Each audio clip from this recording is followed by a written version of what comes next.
사도신경으로 신앙 고백하시겠습니다.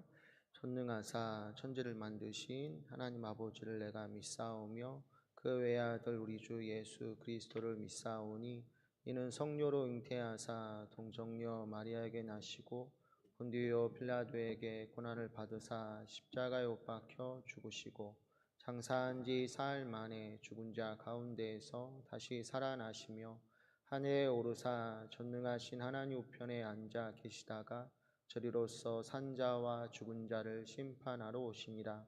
성령을 믿사오며 거룩한 공회와 성도가 서교통하는 것과 죄를 사하여 주는 것과 몸이 다히 사는 것과 영원히 사는 것을 믿사옵나이다.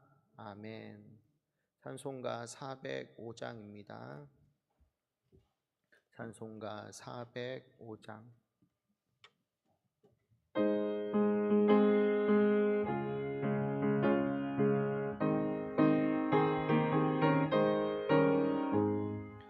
주의 친절한 팔에 안기세 우리 맘이 평안하리니 항상 기쁘고 복이 되겠네. 영원하신 팔에 안기세 주의 팔에 그 크신 팔에 안기세 주의 팔에 영원하신 팔에 안기세 날이 갈수록 주의 사랑이 두루 광명하게 비치고 천성 가는 길 편히 가리니 영원하신 팔에 안기세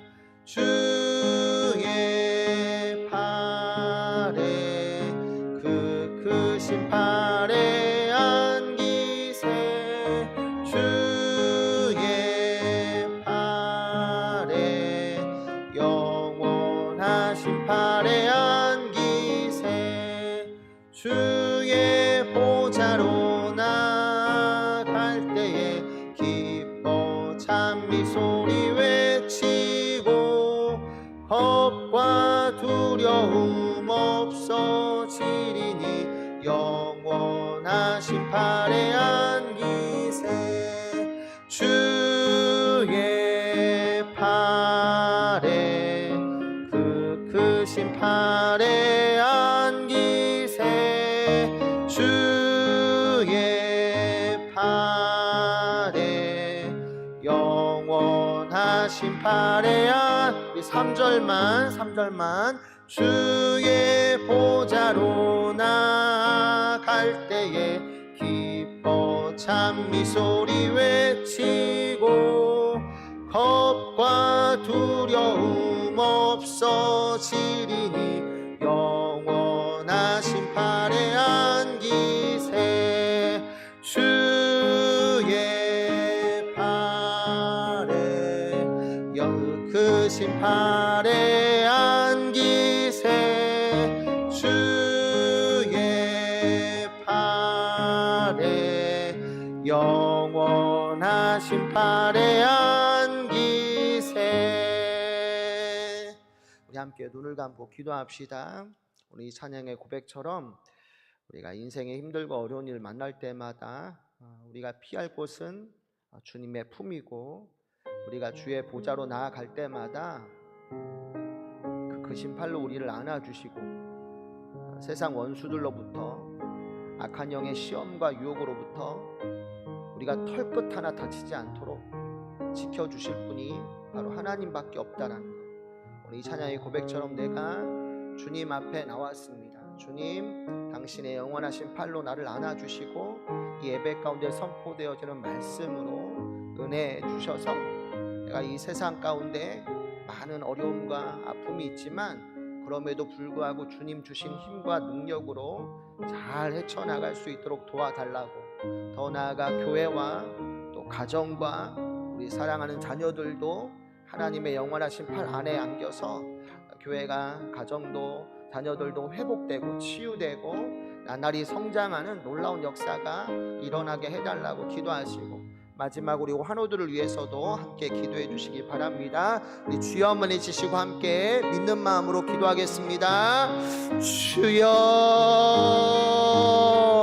하나님 아버지 감사합니다. 오늘 시간 우리가 하나님 앞에 나왔습니다. 예배 가운데 살아계시는 하나님, 우리가 그 보좌 앞에 나왔사오니 하나님, 이 찬양의 고백처럼 당신의 영원하신 팔로 우리를 안아주시고 그 안에서 겁과 두려움 다 사라지게 하시고 주님을 향한 믿음으로 말미암아 우리 마음속에 충만한 기쁨과 은혜가 넘쳐 흐를 수 있도록 도와주시옵소서. 세상에 살다 보면 이리저리 치이고 뜻하지 않은 많은 어려움으로 말미암아 우리가 낙심하고 상심하고 넘어질 때가 너무나 많이 있지만, 그때마다 우리가 하나님의 품으로 나아오기만 하면 하나님께서 우리를 안아주시고 우리로 하여금 승리케 만들어 주실 줄 믿습니다. 날마다 주의 팔에 안겨서 주님이 주시는 참 평안과 기쁨을 누리는 주의 사랑하는 성도들 되게 하여 주시옵소서. 예배 가운데 특별한 은혜 부어 주시옵소서. 말씀의 능력으로 고침받게 하여 주시옵소서. 사랑하는 성도들 다시 한번 예배 가운데 부어지는 은혜로 말미암아 살아나게 하시고 회복되게 하시고 치유되는 놀라운 역사가 일어나게 하여 주시옵소서.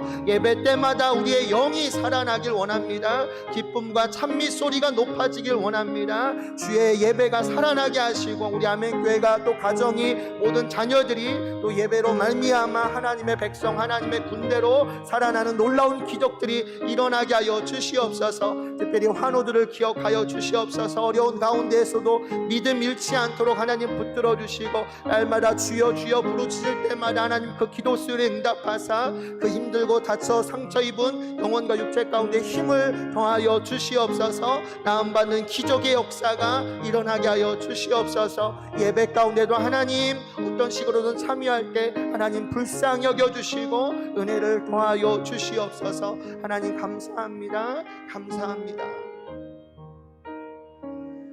하나님 아버지 감사합니다. 오늘 예배 가운데 우리를 이끌어 주시고 한마음 한뜻으로 하나님 보좌 앞에 나아오게 하시니 너무나 감사합니다. 세상이 줄 수 없는 참 기쁨과 능력이 바로 주님의 보좌 앞에 있는 줄 믿사오니 날마다 우리가 찾고 구하고 문을 두드릴 때마다 은혜를 갈구하는 심정으로 하나님 앞에 나아가 부르짖어 기도할 때마다 하나님 우리를 불쌍히 여겨주시고 예배 가운데 하나님의 살아계심과 그 능력으로 말미암아 고침받고 치유되는 놀라운 기적이 일어나게 하여 주시옵소서. 예배 때마다 하나님의 살아계심을 경험케 하여 주시옵소서. 날마다 예배로 말미암아 내 속에 없던 힘과 능력이 샘솟듯 날마다 충만하게 일어나게 하여 주시옵소서. 그 받은 은혜 들고 또 세상으로 나아가 가정을 살리고 자녀들에게 위로의 통로가 되게 하시며 무엇보다도 믿지 않은 그 영혼들을 주님 앞으로 인도하는데 귀하게 쓰임받는 복음의 통로 전도자의 삶 살게 하여 주시옵소서. 감사합니다. 예수님 이름으로 기도합니다. 아멘. 우리 하나님의 말씀 보겠습니다. 마태복음 5장입니다. 마태복음 5장 1절부터 3절까지의 말씀입니다.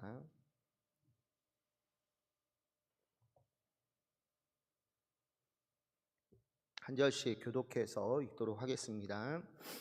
예수께서 무리를 보시고 산에 올라가 앉으시니 제자들이 나아온지라 다 함께 심령이 가난한 자는 복이 있나니 천국이 그들의 것임이요. 아멘. 네, 리딩 지어스 우리 이제 신약으로 넘어갔죠. 영상 준비됐으면 보여주시기 바랍니다. 복음서에 관한 영상입니다.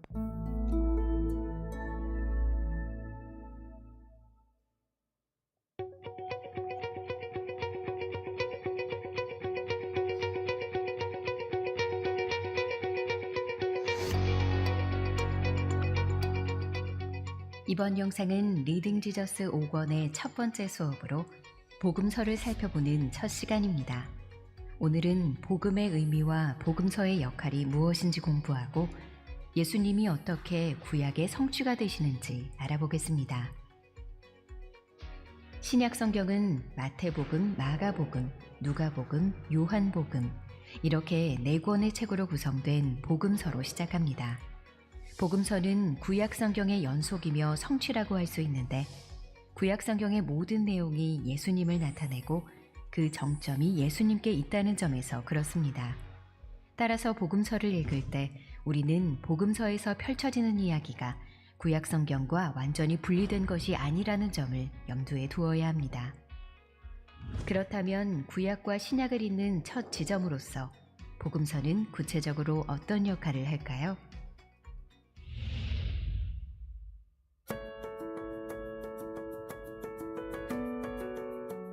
복음이라는 단어는 우리에게 매우 익숙한 단어입니다. 복음이 기본적으로 좋은 소식을 의미한다는 것도 대부분 잘 알고 있죠. 그런데 이 복음이라는 단어는 구약 성경의 배경과 연결해서 살펴볼 때 더 풍성한 의미로 이해될 수 있습니다. 구약 성경은 복음을 하나님께서 통치하신다는 개념으로 설명합니다. 대표적으로 이사야 52장 7절은 이렇게 말합니다. 좋은 소식을 전하며 평화를 공포하며 복된 좋은 소식을 가져오며 구원을 공포하며 시온을 향하여 이르기를 내 하나님이 통치하신다 하는 자의 산을 넘는 발이 어찌 그리 아름다운가. 즉 좋은 소식은 평화를 알리는 소식이며 구원이 이르렀다는 소식이고 하나님께서 통치하신다는 소식입니다.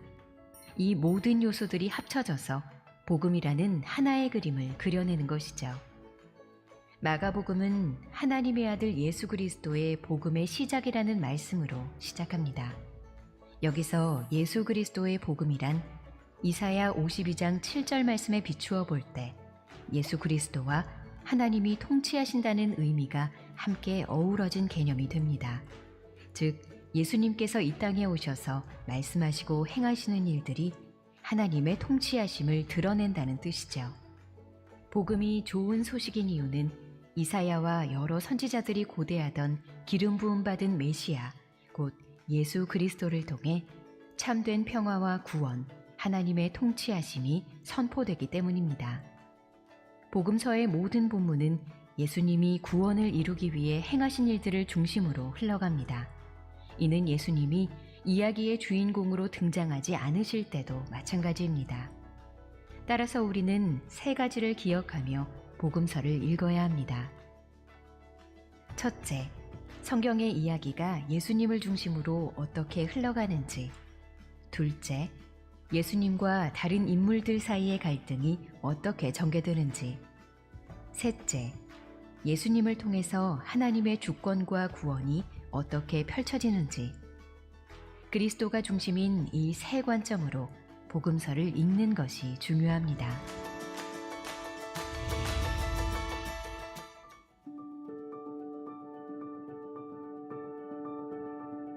복음서의 첫 번째 책인 마태복음은 아브라함과 다윗의 자손 예수 그리스도의 계보라는 말씀으로 시작합니다. 예수 그리스도의 오심을 구약 성경의 맥락 가운데 선포하는 것이지요.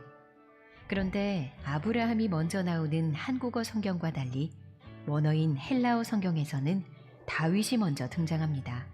즉 원문은 다윗과 아브라함의 자손 예수 그리스도의 계보라고 기록되어 있는 것이죠. 마태복음은 예수님께서 다윗의 자손, 다윗의 반차에서 난 왕으로 이 땅에 오셨음을 가장 먼저 보여줍니다. 그래서 다윗과 왕권 중심의 계보로 예수님을 소개하면서 마태복음을 시작합니다. 이를 통해 다윗의 자손인 예수님이 영원한 나라를 다스릴 것이라 약속된 왕으로 오셨다는 점을 강조합니다. 또한 예수님은 다윗의 자손일 뿐만 아니라 온 이스라엘의 조상인 아브라함의 자손으로 오셨습니다. 하나님께서는 아브라함과 맺으신 언약에 따라 아브라함으로부터 12부족이 나오게 하셨고 12부족으로부터 온 이스라엘이 나오게 하셨습니다. 그리고 이들을 통해 땅의 모든 족속이 복을 받을 것이라고 약속하셨죠. 따라서 아브라함의 자손이라는 말은 얼핏 보았을 때는 이스라엘의 초점이 맞춰진 것 같지만 사실은 그 이상을 의미합니다. 이 말은 땅의 모든 족속이 아브라함으로 말미암아 복을 얻을 것이라는 약속을 상기시키며 복음이 이스라엘만이 아닌 모든 족속을 위한 것이라는 마태복음 전체의 메시지가 담긴 것이죠. 이 메시지는 마태복음 전체에 걸쳐서 나타나고 마태복음 마지막에 나오는 모든 민족을 제자로 삼으라는 예수님의 지상 명령을 통해 강렬하게 강조됩니다.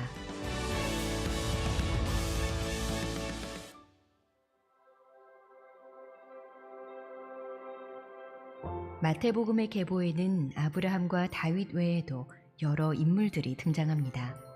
그리고 우리는 그들의 이름을 통해 이스라엘의 역사를 요약하여 보게 됩니다. 아브라함으로부터 시작된 이스라엘은 다윗을 통해 위대한 나라가 됩니다.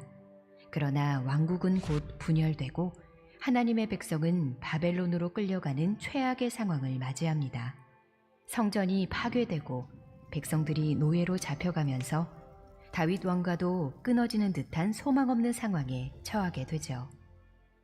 유배기 이후 새롭게 세워진 다윗 가문의 왕들을 통해 이스라엘은 잠시 소망을 품지만 구약의 선지자들이 선포했던 소망이 온전히 성취되지는 않습니다. 이러한 상황 가운데 우리가 볼 수 있는 것은 장차 오실 왕에 대한 기대입니다. 그 왕은 곧 다윗의 자손인 예수 그리스도시며 예수님 안에서 이스라엘 역사는 절정에 도달하게 됩니다.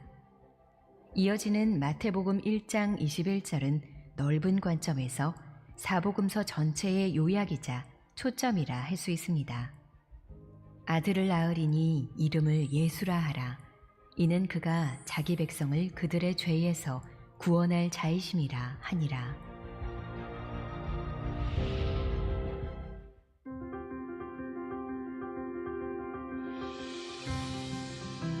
신약 성경에는 구약의 예언이 성취되는 것을 표현하는 주께서 선지자로 하신 말씀을 이루려 하심이니와 같은 구절이 나옵니다.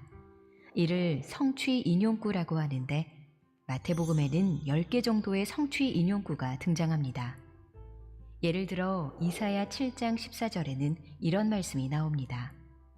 보라, 처녀가 잉태하여 아들을 낳을 것이요 그의 이름을 임마누엘이라 하리라. 이 말씀은 마태복음 1장 23절에 첫 성취 인용구로 등장하면서 예수님을 통해 이사야의 말씀이 성취되었음을 알립니다. 즉 예수님께서 그의 백성과 함께 하시는 임마누엘의 하나님으로 우리에게 오셨다는 것을 선포하며 마태복음을 시작하는 것이죠. 또한 마태는 흥미로운 방법으로 마태복음을 마칩니다. 볼지어다 내가 세상 끝날까지 너희와 항상 함께 있으리라. 부활하신 예수님께서 자신이 모든 권세를 가지셨으며 자기 백성과 함께 하실 것이라고 선포하신 말씀으로 마태복음의 끝을 맺지요. 이처럼 마태복음이 특별히 강조하는 것은 하나님께서 그의 백성과 함께 하시겠다는 약속을 예수님을 통해 성취하셨다는 사실입니다. 그리고 이러한 구약의 성취는 4개의 복음서 중 특별히 마태복음에서 강하게 드러납니다.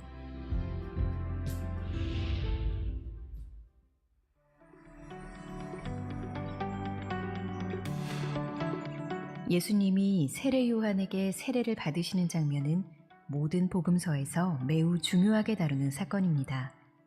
여기서 우리는 선지자 엘리야를 연상시키는 모습으로 등장하는 세례 요한을 보게 됩니다. 구약 성경의 마지막 책인 말라기의 마지막 구절은 세례 요한이 구약과 신약을 연결하는 중요한 역할을 한다는 사실을 알려줍니다. 그리고 유대 광야에서 회개하라, 천국이 가까이 왔느니라고 외치던 세례 요한의 사역은 주의 길을 준비하는 것으로 묘사됩니다. 이는 이사야 40장에 약속된 구원의 날이 예수님께서 광야에 있는 세례 요한에게 오신 사건으로 성취됨을 암시하지요. 죄가 없고 거룩하신 예수님이 죄를 용서받기 위한 회개의 세례를 받으신 것은 예수님이 이루신 구원 사역의 방식을 상징적으로 보여줍니다. 예수님은 자기 백성의 대표자가 되시어 그분의 삶과 죽음으로 우리의 죄를 대속하실 것입니다. 우리의 대표자로서 순종하실 것이고 우리의 대표자로서 승리를 거두실 것입니다. 본문에서 주목해야 할 또 다른 놀라운 장면은 삼위 하나님 세 분이 동시에 교류하시는 것입니다. 성자 예수님이 세례를 받으실 때 하늘이 열리고 성령 하나님이 비둘기같이 예수님 위에 내려와 임하시며 성부 하나님이 말씀하십니다. 이는 내 사랑하는 아들이요 내 기뻐하는 자라. 하나님께서는 이를 통해 예수님이 하나님의 사랑하는 아들임을 증거하십니다. 우리를 위하여 지극히 사랑하는 자기 아들을 이 땅에 보내신 것이지요. 그리고 구약에서 왕들을 세울 때 기름을 부으신 것처럼 세례 가운데 성령이 임하셔서 예수님이 곧 왕이심을 드러냅니다. 예수님의 세례는 바로 구약 성경이 그토록 기다리던 다윗의 반차를 따른 왕의 대관식인 것입니다.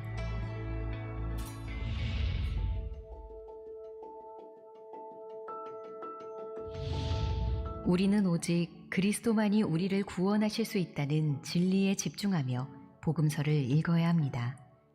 그리스도만이 완전한 하나님이시자 사람으로서 우리에게 영생을 주실 수 있습니다. 동시에 우리는 구원을 주신 그리스도를 기쁨으로 따라야 하는 제자로서의 부르심을 받았습니다. 성령의 능력으로 복음이 요구하는 삶을 살아내야 합니다. 우리는 그리스도의 사역에 우리의 눈을 고정하면서도 매일의 삶에 거룩함으로 자라가야 합니다. 이러한 신앙의 균형을 유지하는 것이 때로는 어려울 수 있지만 그리스도 중심으로 성경을 읽다 보면 예수님께서 우리를 인도할 것입니다.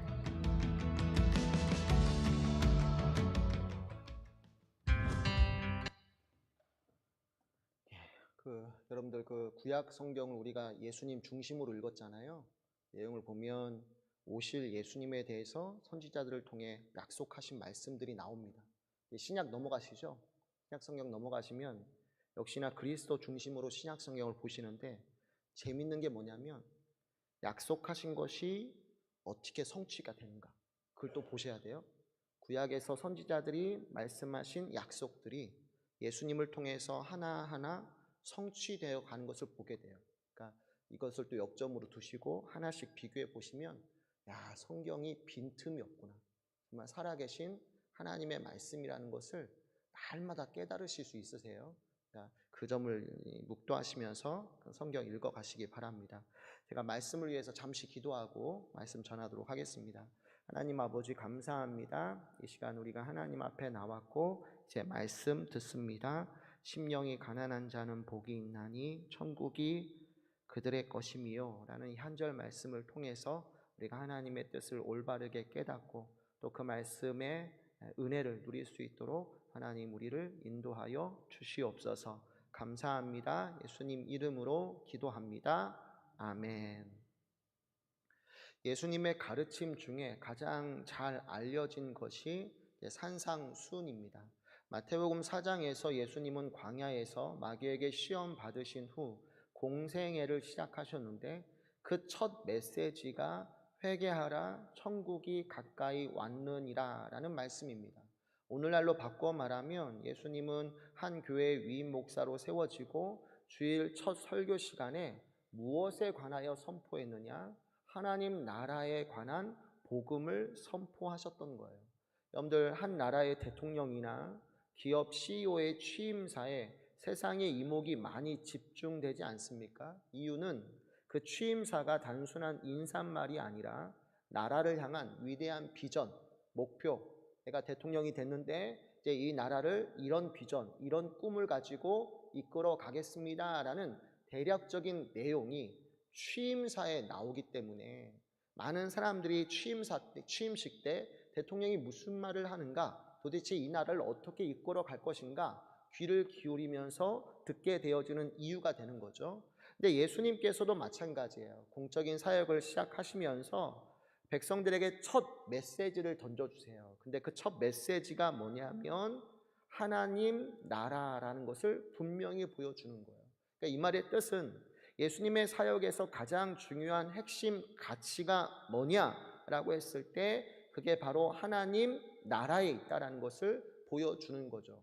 그래서 산상수훈도 바로 이러한 맥락에서 이해되어야만 하는데, 실제로 팔복의 첫 번째 복인 마태복음 5장 3절 우리가 읽은 말씀이죠. 처음 복을 말씀하실 때 심령이 가난한 자는 복이 있나니 무엇이 그들의 것임이라고 말씀하시죠?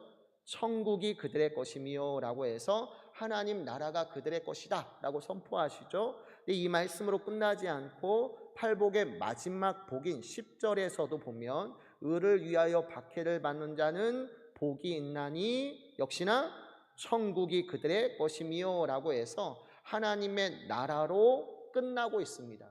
또한 마태복음 7장으로 넘어가서 산상수훈 전체가 끝나는 지점에서도 역시 하나님 나라가 등장하는데, 마태복음 7장 21절을 보면 나더러 주여 주여 하는 자마다 다 천국에 들어갈 것이 아니요 다만 하늘에 계신 내 아버지의 뜻대로 행하는 자라야 들어가리라 라고 말씀하시면서 산상수훈을 끝마치게 됩니다.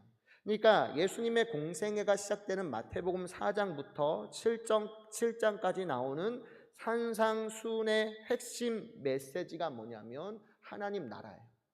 하나님 나라예요. 너무나 중요한 가치예요. 하나님 나라인 것이고, 그 중에서 특히 팔복에 관한 말씀은 뭐냐면 하나님 나라의 백성이 어떤 성품과 특징을 가지고 이 세상에서 살아가야 할 것인지를 가르쳐 주시는 말씀, 그게 산상수훈입니다. 그러니까 정리하면 팔복의 말씀은, 잘 들으세요, 팔복의 말씀은 우리가 이러이러하게 살면 복을 받을 거야, 이게 아니에요. 그러니까 예수를 알지 못하는 자들에게 너희가 이러이러하게 살면 복을 받는다 라는 가르침을 주시기보다는 이미 복을 받았어요. 그러니까 문장을 보면 맨 처음에 마카리오스라는 헬라어 동사가 나옵니다. 복이 있다라는 거예요. 복을 선포하시거든요. 시편 1편에 보면 복 있는 사람은 이라고 나오잖아요. 그렇죠? 이렇게 살면 복이 있다라는 것이 아니고 이미 하나님을 믿어 하나님 나라 백성이 된 사람을 향해서 너는 참으로 복된 사람이야, 너는 참으로 행복한 사람이야, 그리스도인들을 향해서, 하나님의 백성이 된 신자들을 향해서 복이 있다, 아쉐르라고 선언하는 것처럼 그거와 상응하는 표현이 마태복음 5장 3절에서 예수님이 선포하시는 팔복의 말씀이에요. 역시나 이러이러하게 살면 복이 있을 거야, 이 말씀이 아니고 이미 선언하세요. 네가 복이 있다라는 거예요. 네가 복이 있다라는 거예요. 세상에서 가장 행복한 사람이 너로구나, 마카리오스 선언하시는 거예요. 그러니까 이러이러하게 살면 복을 받을 거야가 아니고 이미 복을 받아 하나님 나라의 백성이 된 성도가 이 땅에서 어떻게 사는 것이 옳은가, 그것에 대한 가르침이 팔복을 뛰어넘어서 산상수훈 전체로 이어지고 있다라는 말씀이에요. 그러면 이 내용을 좀 더 자세히 살펴보고 모두가 심령이 가난한 자로 살아가서 천국의 기쁨과 능력을 날마다 체험 받으시기를 주님의 이름으로 축원합니다. 먼저 본문 1절을 봅시다. 1절을 보면 예수께서 무리를 보시고 산에 올라가 앉으시니 제자들이 나아온지라 라고 하였는데, 이처럼 예수님은 유대 각처에서 몰려든 무리들, 곧 그물의 소문을 듣고 고침 받으려는 사람들로부터 피하십니다. 피하셔서 산 위로 올라가셨고 그곳에서 특별히 누구를 가리키시죠? 제자들을 가리키십니다. 무리가 있고 제자들이 있는 거예요. 이 사람들을 향해서 예수님이 산상수훈의 말씀을 가르쳐 주시는 것이 아니고 무리가 있는데 그 무리를 피하여 산에 올라가십니다. 그리고 그 곁에 제자들이 남았을 때 그 제자들을 향하여 예수님이 산상수훈의 말씀을 주시는 거예요. 여러분, 예수님께서는 종종 사람들을 피해 산 위로 올라가시는 일이 있었는데, 가령 요한복음 6장에서 그분은 수많은 백성이 오병이어의 기적을 체험하고는 자신을 억지로 붙들어 왕으로 삼으려는 줄 아시고는 즉시 어디로 피하시죠? 산 위로 피하시지 않습니까? 산 위로 피하시어 기도하게 되어지는데, 역시나 산상수훈도 그러한 배경 가운데 주어지는 가르침이에요. 수많은 무리들이 예수가 누군지는 몰라, 그러나 예수가 행하는 놀라운 기적으로 말미암아 무슨 떡고물이라도 떨어지지 않을까, 그런 심정으로 예수님 앞에 몰려왔는데, 예수님께서는 그러한 무리를 보시고 피하세요. 산 위로 올라가 계시고 그 곁에 누구들만 남아 있어요? 제자들이 있다라는 것이죠. 그러니까 그 제자들, 예수님은 그 제자들 어떤 사람들입니까? 하나님의 은혜로 그분을 믿고 따르는 제자들, 넓게 보면 모든 그리스도인들에게 다음과 같은 말씀을 주시는 거예요. 그러니까 이미 복을 받은 사람들, 이미 하나님의 은혜로 거듭나 예수님을 따르는 제자들, 그런 사람들에게 예수님께서는 너희가 이 땅에서 어떻게 사는 것이 옳다라는 말씀으로 산상수훈 전체를 가르쳐 주시는 거죠. 그리고 그 가운데 핵심 메시지가 바로 팔복 말씀이다라는 걸 가르쳐 주고 있는 거죠. 그러면 이 팔복의 말씀 중에 가장 첫 번째, 아마 여러분들이 가장 잘 아는 말씀일 수도 있을 텐데, 첫 번째 복이 뭐냐? 그 내용이 이제 본문 3절에 나옵니다. 오늘 전주암의교회 성도들아, 너희는 이렇게 살라는 거예요. 그러면 천국의 은혜가 임한다라는 거죠. 본문 3절 우리 다 함께 읽어봅시다. 준비 시작. 심령이 가난한 자는 복이 있나니 천국이 그들의 것임이요. 아멘. 말씀 보면 예수님은 복이 있는 사람, 곧 하나님의 은혜로 성령으로 거듭나 하나님 나라 백성이 된 그리스도인의 첫 번째 특징이 뭐냐? 첫 번째 특징이 뭐냐면 심령이 가난하다는 거예요. 신자들의 첫 번째 특징이 뭐냐? 어떤 때 그 신자가 복을 누리느냐라고 했을 때 심령이 가난해져야 한다라고 말씀하고 계시는 거죠. 그럼 여기에서 이제 중요한 게 이거예요. 심령이 가난하다. 신자라면, 성령으로 거듭난 참 신자라면, 예수님을 따르는 제자라면 이 땅에서 어떠한 삶을 살아가는가, 어떠한 성품과 어떠한 특징을 가지고 있는가, 그 사람의 심령이 가난해야 한다는 거예요. 신자는 심령이 가난한 사람이에요. 그럼 심령이 가난하다는 게 무슨 뜻이죠? 심령이 가난하다. 어떠한 신학자들은 여기서 핵심적인 단어인 심령이라는 단어를 의도적으로 빼요. 그리고 이 구절을 단순히 현세적이고 물질적인 개념으로 해석해서 심령이 가난한 사람이란 어떤 사람이냐? 물질적으로 가난하고 궁핍한 사람을 의미한다라고 말을 해요. 실제로 본문과 병행구문인 누가복음 6장 20절을 보면 여기에도 팔복의 말씀이 나오는데, 그때 예수님이 말씀하신 내용은 이렇습니다. 예수께서 눈을 들어 제자들을 보시고 이르시되 너희 가난한 자는 복이 있나니 하나님의 나라가 너희 것임이요 라고 하여서, 마태복음의 기록과 다르게 누가복음의 기록에는 가난이라는 단어는 있는데 앞에 어떤 단어가 빠져 있죠? 심령이란 단어가 빠져 있어요. 동일한 내용을 다루고 있는데 마태는 심령이 가난한 자라고 표현하고 있다면 누가는 그냥 가난한 자예요. 앞에 푸뉴마티라는 심령이란 단어가 빠져 있고 단지 가난한 자만 언급하고 있죠. 그러니까 물질에 대해서 특별히 강조하고 있는 거예요. 근데 뿐만 아니라 예수님의 가르침에도 이 물질에 대해서, 재물에 대해서 경계하시는 말씀이 많이 나와요. 가령 마태복음 6장 24절에서 너희가 하나님과 재물을 겸하여 섬길 수 없다라고 하여서 어떻게 보면 재물이 너희들을 유혹하는 가장 강력한 우상이라는 것을 지적해요. 예수님께서도 이 물질에 대해서, 이 재물관에 대해서 이상하리만큼 많이 가르쳐 주세요. 성경을 보면 예수님이야말로 물질에 대해서 초월하여 사시는 분이신데, 그럼에도 불구하고 당신을 따르는 제자들에게 이 재물관, 물질에 대한 유혹에 대해서 굉장히 많이 강조하시는 것을 볼 수 있습니다. 하나님과 재물을 겸하여 섬길 수 없다라고 했을 때 이 재물이라는 것을 하나님과 대적하는 강력한 우상으로 표현하고 있을 정도로 오늘날 믿는 신자들이 재물 때문에 많이 유혹받고 시험에 들려 넘어지는 것을 예수님이 너무나 잘 알고 계시죠. 심지어 마가복음 10장 25절에서는 부자 청년을 두고 이런 말씀까지 하시잖아요. 낙타가 바늘귀로 나가는 것이 부자가 하나님 나라에 들어가는 것보다 쉽대요. 그러니까 어마어마한 무서운 말씀을 주시는 거예요. 때문에 일부 신학자들은 이 말씀들을 근거로 본문에서의 심령이 가난한 자라는 것도 실제적으로는 뭐냐? 물질적으로 가난하고 궁핍한 사람을 의미한다라고 주장하는 거죠. 물질적으로 가난하고 궁핍한 사람이 복이 있다라는 거예요. 그러니까 신자들은 가난해야 한다. 가진 것을 다 구제하고 나눠주고 신자들은 가난하게 살아야 돼. 아무것도 없는 사람처럼 무소유적인 삶을 살아야 돼. 그런 자가 신자고 그런 자가 복이 있어. 천국이 그들의 것이다 라고 말씀하고 있다는 거죠. 그럼 정말 그런 뜻일까?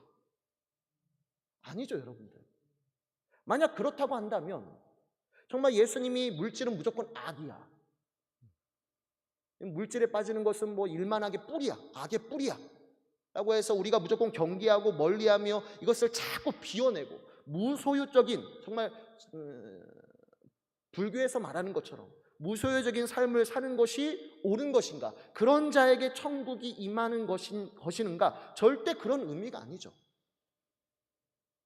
여러분들, 만약에 그렇다고 한다면 신구약 성경 전체에서 하나님이 당신을 경외하는 종들에게 물질적인 복을 주신 것이나 아브라함, 요셉, 야곱, 정말 많은 하나님의 종들이 이러한 물질의 복을 받았거든요. 정말 재물이 위험한 것이라면, 물질이 단순히 악이라고 여겨진다면 하나님께서 아브라함과 이삭과 야곱과 요셉에게 부어주신 그 복은, 물질의 복은 복이 아니라 저주 아닙니까? 그렇게 따진다면 하나님께서 아브라함에게 주신 복은 복이 아니라 저주라고밖에 해석할 수밖에 없는 거예요. 마찬가지로 가난하고 연약한 자들에게 구제하라고 명령하시거든요. 신구약 성경을 보면 과부나 나그네나 혹은 어린아이들, 이런 사람들을 보면 너희들이 구제하는 일에 힘쓰라 라고 명령하고 있는데, 어떻게 보면 그들에게 돈을 쥐어주는 일은 그들에겐 저주가 된다는 말이에요. 만약에 물질이 가난하고 궁핍한 자가 복이 있다라고 친다면, 이것이 맞는 해석이라면 우리가 가난하고 연약한 자들을 돕는 거, 구제하는 일은 그들에게 복을 주는 것이 아니라 어떻게 보면 그들에게 저주를 선언하는 일과 같기 때문에 오늘 이 말씀을 물질의 가난으로 연결시키는 것은 절대 옳지 않다라는 거예요. 따라서 우리는 누가복음을 통해서 마태복음을 해석하기보다는 반대로 마태복음을 통해서 누가복음의 말씀을 바라봐야 돼요. 즉, 너희 가난한 자는 복이 있나니 하나님 나라가 너희 것이미요 라고 하였을 때, 이 가난한 사람이라는 것은 물질적으로 가난하고 궁핍한 사람을 말하는 것이 결단코 아니라 무엇이 가난하다고요? 심령이 가난하다는 거예요. 심령이 가난해야 한다는 거예요. 신자는 심령이 가난해야만이 천국을 소유할 수 있다라고 말씀하고 있는 거죠. 그러면 여기에서 영적으로 가난하다라는 거, 우리의 영이 가난하다라는 거, 영적으로 가난하다라는 것은 구체적으로 무엇을 의미하는 것일까? 여러분들, 헬라어에서 가난을 의미하는 두 개의 단어가 나옵니다. 헬라어를 보면 가난을 뜻하는 두 개의 단어가 있는데, 하나는 페네스이고 또 하나는 푸토코스예요. 하나는 페네스이고 또 하나는 푸토코스입니다. 이 두 개의 단어는 공통적으로 가난, 궁핍 이런 의미들을 가지고 있습니다. 하지만 두 개의 단어를 자세히 들여다보면 미묘한 차이점이 있습니다. 앞에 나오는 페네스라는 동사는 재산이 풍족하지 못하여서 먹고 살기 위해서 날마다 일할 수밖에 없는 가난함을 뜻한다면, 뒤에 나오는 푸토코스는 아예 가진 것이 없어요. 그러니까 우리가 풍족하지는 않지만 어느 정도 재산을 가지고 있어요. 하지만 하루 일하지 않으면 먹을 양식이 없어. 그렇기 때문에 매일 아침 시장으로 나아가 일거리를 찾는 경우, 이런 가난함을 두고는 페네스라고 말을 한다면, 푸토코스도 역시 가난을 뜻하지만 이 가난은 어떤 가난을 말하냐면 가진 것이 0이야. 아무것도 없어요. 오히려 빚만 졌어요. 그러다 보니까 무슨 일을 하든지 간에 항상 궁핍해. 다른 사람의 도움 없이는 이 가난에서 결코 벗어날 수 없는 상태, 이 상태를 가리켜서 헬라어 푸토코스라는 단어를 사용하는 거예요. 그러니까 쉽게 말하면 가난을 뜻하는 헬라어 동사가 있는데 하나는 페네스고 하나는 푸토코스예요. 근데 앞에 나오는 페네스는 상대적인 가난함을 뜻하고 뒤에 나오는 푸토코스는 절대적인 가난함을 뜻해요. 그러니까 무엇을 하든지 간에 가난의 굴레에서 결코 벗어날 수 없는, 내가 가난할 뿐만 아니라 내 자녀들, 그 자녀들까지 그 가난의 굴레에서 벗어날 수 없을 정도로 절대적인 가난함을 가졌을 때를 두고 푸토코스라는 단어를 사용하고 있다는 거예요. 근데 제가 이 두 가지의 단어를 이렇게 자세하게 말하는 이유가 뭐냐면, 예수님이 말씀하세요.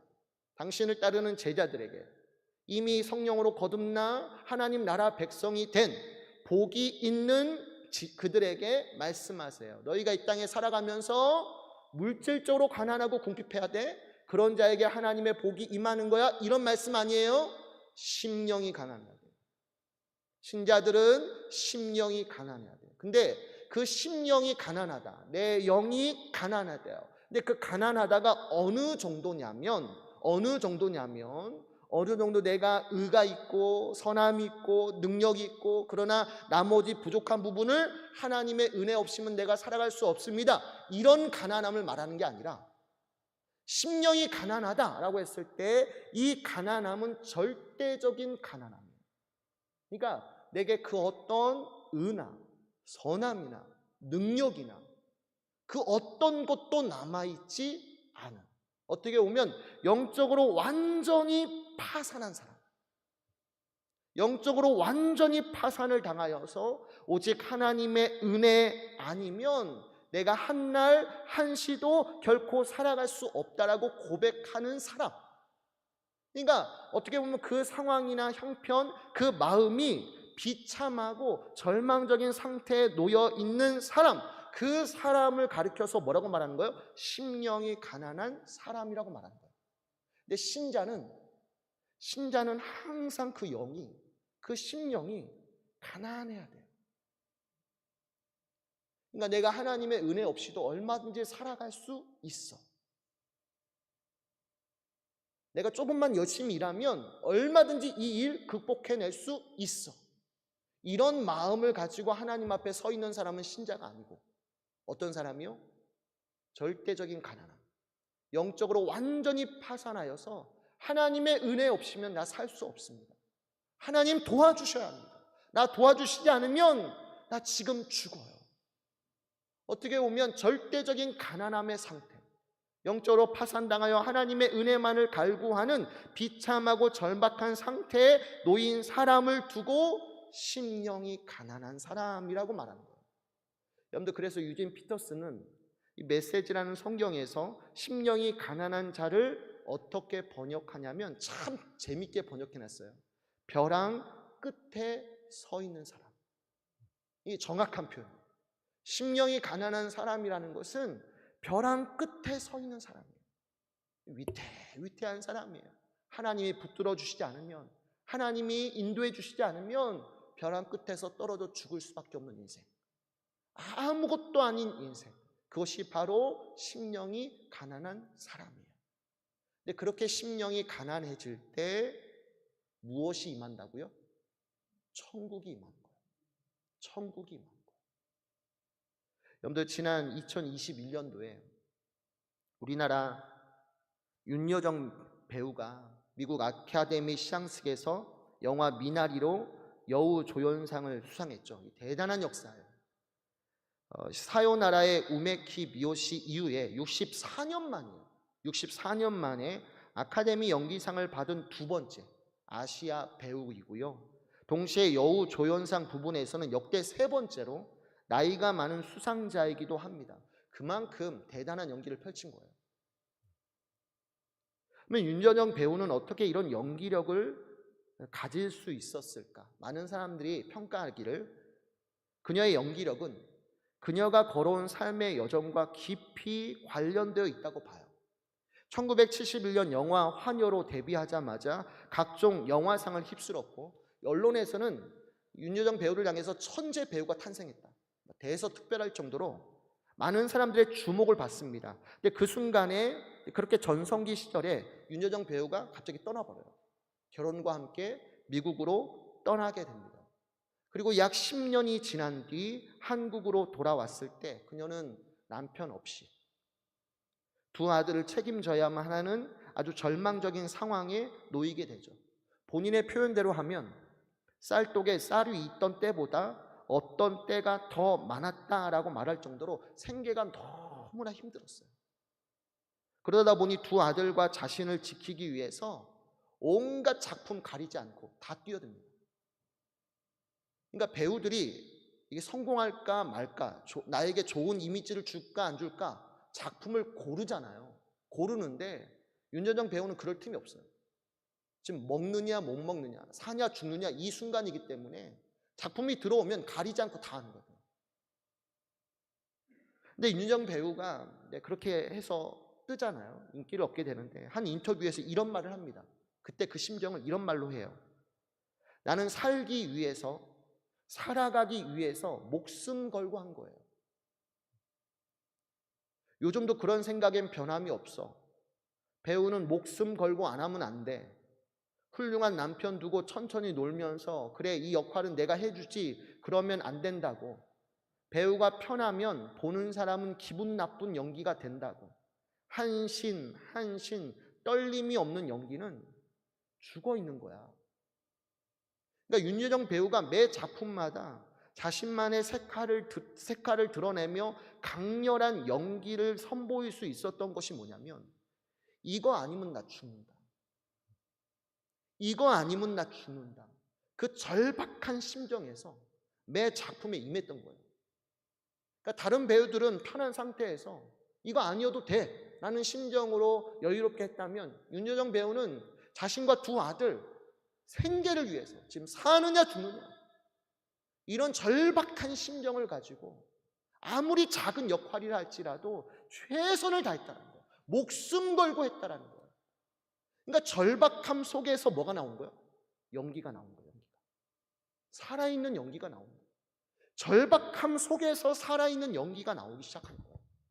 근데 여러분, 제가 이야기를 왜 하는 줄 아세요? 저는 믿음도 같다고 보거든요. 진짜 믿음이라는 거예요. 정말 하나님 없으면 안 돼요. 나 하나님 없으면 안 돼요. 하나님이 도와주셔야 돼요. 한날 씨도 하나님 없으시면 나 살 수 없어요. 하나님 도움 없이는 난 절대 살 수 없어요. 천부여 의지 없어서 손들고 옵니다. 주 나를 외면하시면 나 어디 가요? 하나님을 절대적으로 믿고 의지하며 붙드는 그 믿음 있잖아요. 그 믿음이 언제 나오는 줄 아세요? 절박함 속에서 나오는 거예요. 심령이 가난한 자, 자신에게 아무런 선도 능력도 없다는 거 깨달은 자, 정말 하나님 없으면 난 지금 벼랑 끝에서 떨어져 죽을 수밖에 없다는 것을 자신이 직접 알고 깨달은 자, 그 절망적이고 그 절박한 상황 속에서만 뭐가 나오는 거예요? 저는 믿음이 나온다고 믿어요. 그 순간에 하나님 붙드는 믿음이 나오는 거예요. 그 순간 하나님 앞에 부르짖어 눈물로 기도하는 음성이 나오는 거예요. 근데 보세요. 그렇게 절망적인 상황 속에서, 그렇게 절박한 상황 속에서 하나님만 봐요. 하나님만 우러러보면서 하나님 도움 없이는 나 살 수 없어요. 하나님 도와주세요. 하나님 나를 외면하지 말아주세요. 하나님 내 인생 가운데 개입하셔서 이 어려운 문제 가운데 나를 구원하여 주세요. 내 자녀들도 살려주세요. 하나님 앞에 그렇게 간절하게 깨어진 심령으로, 가난한 심령으로 하나님 앞에 부르짖어 기도할 때, 그때 그 순간에 뭐가 임하는 거예요? 천국이 그 사람의 마음 가운데 임하는 거예요. 여러분들 3절 말씀 보시면, 심령이 가난한 자는 복이 있나니 무엇이 그들의 것이며 천국이 그들의 것이며 라고 했어요. 그런데 이 시제가 뭘로 쓰여진 줄 아세요? 미래 시제로 쓰여지지 않아요. 현재 시대로 쓰여져요. 그러니까 먼 미래, 우리가 죽고 나서 들어가게 될 그 하나님의 나라를 약속해 주시는 말씀이 아니에요. 현재 시자예요. 그러니까 우리가 심령이 가난해요. 하나님 없이는 내가 살 수 없어요. 하나님을 절대적으로 붙들고 의지하는 그 순간에 하나님의 나라가 우리가 죽고 나서 임하는 것이 아니라 그 기도하는 그 시간, 하나님을 붙들고 의지하는 그 믿음의 시간에 뭐 하는 거예요? 하나님의 나라가 여러분의 삶과 여러분의 심령 가운데 임하게 되고, 그 순간에 내 안에 있던 겁과 두려움, 슬픔과 아픔이 순식간에 사라져 나가고 하나님 나라의 능력과 기쁨이 우리 속에서부터 충만하게 임하여서 여러분들이 기도가 끝마치고 나면 한나처럼 그 슬픈 얼굴이 환하게 천국과 같은 얼굴로 바뀌어지고, 또 살아갈 때 그 삶 속에 하나님 나라의 능력이 임하여서 모든 삶의 문제가 하나님의 뜻대로 가장 좋게 응답되게 될 줄 믿으시기 바랍니다. 그러니 여러분, 자꾸 내 심령을 가난하게 하세요. 진정으로 입술로만 하나님 없이는 살 수 없어요, 그 고백만 할 것이 아니라 정말로 날마다 말씀과 기도 가운데 내 심령을 깨트리세요. 정말 내 안에 선이나 능력이 아무것도 없다라는 거, 내 인생 자체가 벼랑 끝에 서 있다라는 거 늘 기억하시고, 지금도 하나님의 은혜로 내가 지금 살고 있다라는 거 늘 기억하시고, 날마다 그 믿음으로 하나님 붙드셔서 여러분의 삶과 심령 가운데 하나님 나라의 능력과 기쁨이 충만하게 임하시기를 주님의 이름으로 축복합니다. 기도합시다. 하나님 아버지, 감사합니다. 예수님께서는 공생애를 시작하시고 산에 올라가 당신을 따르는 제자들에게 이미 성령으로 거듭나 하나님 나라의 백성이 되어 복이 있는 마카리오스, 이미 복이 있는 그들에게 너희가 이 악한 세상에서 어떻게 살아가야 할 것인지, 어떤 삶과 어떤 마음의 자세로 살아가야 할 것인지를 가르쳐 주고 계시는데, 그 첫 마디가 심령이 가난해져라, 성령으로 거듭나 하나님 나라의 백성으로 살아갈 때 너희의 심령을 가난하게 하라고, 벼랑 끝에 선 사람처럼 하나님의 도움 없이는 한시도 살아갈 수 없다라는 존재임을 늘 기억하고 날마다 하나님을 절대적으로 의지하고 붙들고 부르짖어 기도하며 너희의 심령 가운데, 너희의 삶 가운데 하나님 나라의 기쁨과 평안과 능력이 충만하게 임하여서, 즉시로 임하여서 현재적으로 실제적으로 체험되어서 너희가 회복되고 치유함을 누릴 뿐만 아니라 너희를 통하여서 하나님 나라의 복음이 전파되어 수많은 영혼들을 주님께로 인도해 줄 거라고 말씀하고 계시오니, 하나님 아버지, 오늘 이 말씀이 다시 한번 내 마음판에 새겨지게 하시고 전주하나님께 모든 성도들의 마음이 가난해질 수 있도록, 영적으로 가난해져서 하나님의 놀라우신 은혜를 누리게 하여 주시옵소서. 삶이 힘들고 지친 성도님들 계십니다. 하나님 한 명 한 명 다 살펴보시고 아실 줄 믿습니다. 오늘 그들의 속에도 하나님 나라가 크게 임해할 줄 믿사오니 날마다 그 마음이 비워지게 하여 주시옵소서. 교만한 마음 모든 죄로부터 깨끗하게 하시고 날마다 빈 마음으로 하나님 앞에 나아올 때마다 하나님 은혜와 능력으로 채워 주시옵소서. 오늘 모든 성도들에게 하나님 또한 붙들어 주시고 날마다 신앙 가운데 더 열심으로 하나님 앞에 나아갈 수 있도록, 그래서 상 주시는 그분으로 말미암아 날마다 회복될 수 있도록 도와주시옵소서. 특별히 환우들이 있습니다. 하나님 살펴주시고, 치료 과정 힘들고 괴롭겠지만 하나님이 주신 힘과 능력으로 잘 인내하고 견디어서 마지막에는 그 병의 터널 깨끗하게 나음받을 수 있도록 깨끗하게 탈출해서 건강한 육신, 건강한 정신으로 또 하나님 나라의 귀한 일꾼으로 쓰임받을 수 있도록 도와주시옵소서. 감사합니다. 예수님 이름으로 기도합니다. 아멘. 지금은 우리 주 예수 그리스도의 은혜와 하나님의 사랑하심과 성령님의 교통하심이 모든 믿는 신자들의 마음이 가난해져서 영적으로 완전 파산하여 하나님의 도움 없이는 살 수 없다라고 늘 고백하며 날마다 눈물로 부르짖어 기도할 때마다 천국이 즉시로 그들의 삶과 심령 속에 충만히 임하기를 소원하는 주의 백성들 머리머리에 부터 영원토록 항상 함께 있을지어다. 아멘.